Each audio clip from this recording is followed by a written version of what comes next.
So I have been asked by quite a few friends of mine, some of them hairdressers, some photographers and tattoo artists, people that use their hands a lot, even those people that are on computers very often, or some of my friends are gamers.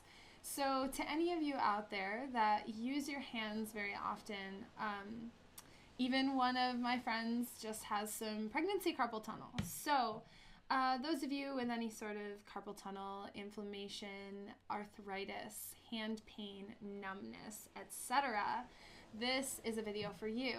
I've done quite a bit of studying and watching and writing, and I've done that all for you to compile some of the best things, easiest moves, quickest stuff for you to do. So let's get on it. So first things first, just taking the hands out and getting them to move slightly. So let's make some fists here. Keep your wrists and shoulders out of the game. Just bending the fingers, bringing them in. And depending on your dexterity and pain, you might only just get some of the fingertips in there. But if you can, bring it all the way into a fist and squeeze and release. Spread the hands wide, bring it into a fist, curl it in, and spread it wide. Just a couple more times here. You might feel the work already. And squeeze. So a lot of times when we have hand pain, one more time, it's a vicious cycle. We get the pain, we don't want to move the hands, but we have to move the hands. So let's get a little fast ones, fast ones, fast ones. Pump the blood into the hands. It's not just the heart that pumps the blood, but our movements do too. And then shake it out gently, nothing crazy. So up next, let's take the right hand out. Palm forward, fingertips down. Take the left hand around and hook onto the thumb and pull back. Just gently, do not yank. It's just to where you can feel it. Take a breath and move on to the next. No need to dwell on one. We'll get the stretch in. So we get this nice stretch through the fingers, through the palm of the hand, and down the forearm. So as you may know, everything that happens in your hands originates in the forearm through the muscles and the tendons that connect through the wrist. So those of you with carpal tunnel may have some tight muscles in the forearm and inflammation in the wrist that's keeping this area all tight and blocked, so the hands can't work as well. Let's move on to the other side. So we take our times and movements like this. Spread that pinky away from the thumb. Don't let it creep in. And we give our hands a little moment to rest and stretch. And this can be done anywhere at any time and should be done anywhere, anytime, especially if you suffer from any of these ailments in your hands, tightness, numbness, tingling, etc. So just a gentle pull back. Keep the hand open. So even I get a little complacent sometimes. And bring it down, shake it out, and clasp the hands together. Just rolling the wrists to the right. And then rolling them around to the left.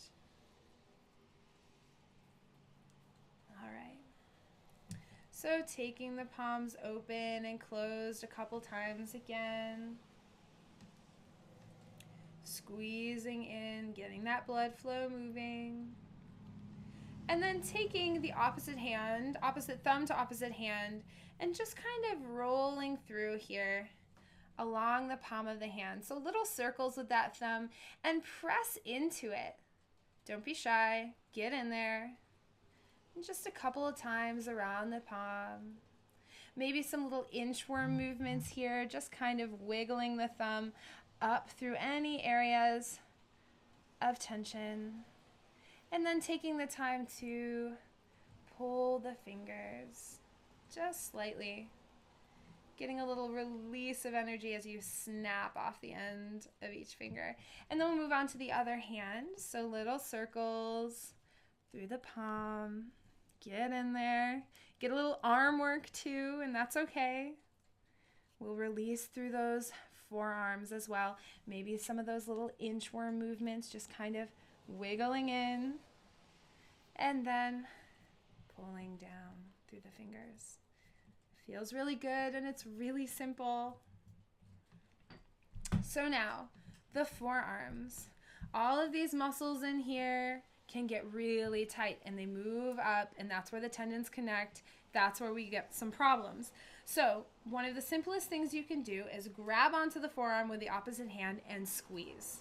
So you just squeeze up as you move the hand up, like you're squeezing the hand away from the arm and all the way up to the wrist. And then do it again. And you can change your grip. There's quite a few muscles in there. Flexors and extenders and rotators and everything. So get right in there, get those fingers in there, and then squeeze that wrist away. And then switch to the other side, squeezing all the way up, squeezing the hand away. And you may notice that as I squeeze, my fingers kind of curl up, my hand curls up. That just shows you how much play is in there as you squeeze those muscles. Pulls down on the tendons, pulls down on all those connections. So just one more time, bring it up and squeeze. And you can take your time on any one of these movements and then just kind of gently shake it out. Maybe take the hands together and roll them around. And we have a little bit of time, so why not one more? Clasp those hands together, turn the palms open. This might be enough for you. If you want a little more, you can squeeze those knuckles and pull the elbows away, getting a little work in the upper arm, but a nice stretch through the forearm. And then as you want a little bit more, you start to press the hands forward, and you might want to back it off and then press again, soften through the shoulders. But you'll definitely feel a nice stretch here in the knuckles and the forearms and the palm of the hands. And stretch and press.